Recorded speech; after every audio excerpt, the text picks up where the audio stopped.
tonight was we're going to talk about the biggest problems you have in your lodge, and no, it is not public awareness. So hopefully something new for many of you.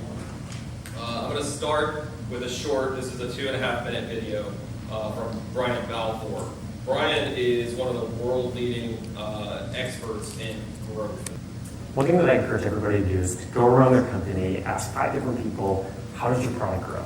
And my guess is that you're going to get a bunch of answers in the shape of a funnel. But the fastest growing companies don't actually grow in the shape of a funnel. They grow as a system of compounding loops. Let me explain that a little bit further by first highlighting why funnels don't really give us the answer to how the fastest companies grow.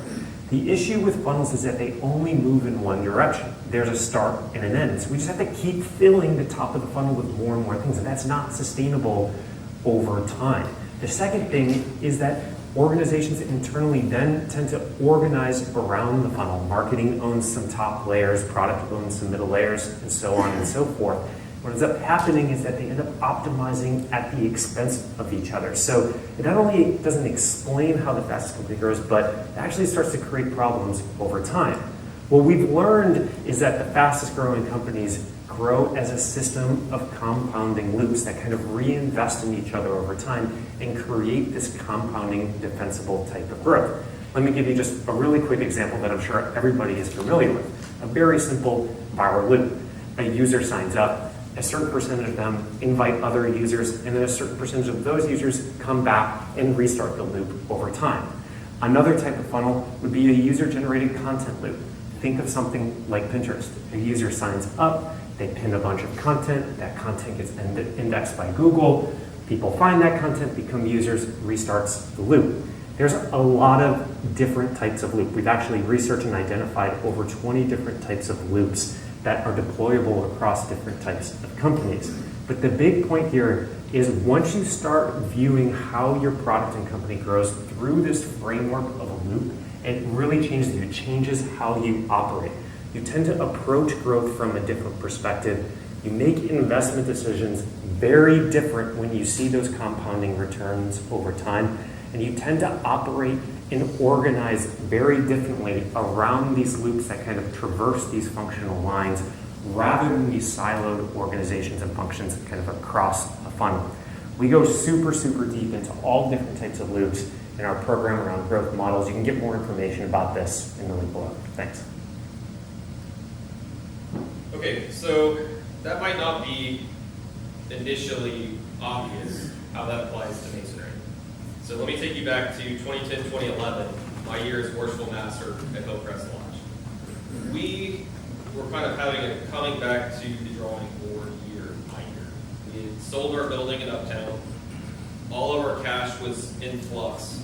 Couldn't even really create a budget because the rules around the cash were very complex, and we needed to allocate it somewhere first. We were going to buy a building, but we didn't know which building, and if that fell through, we didn't know what we were going to do after that. And so with all of that in flux and all of these different business areas that we had to manage in that time period, we kind of started asking ourselves, what makes a lodge successful?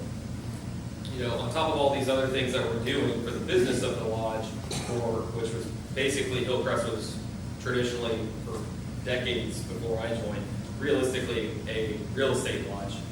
They invested in real estate, they sold real estate, and they acquired new real estate with a profit. Now, that may or may not have been the intent of the business of the lodge, but with the activities and the nature of the men voting and the way things happen and the management styles that we had in the committees that we had to manage those things, that was the business of the lodge on top of making masons.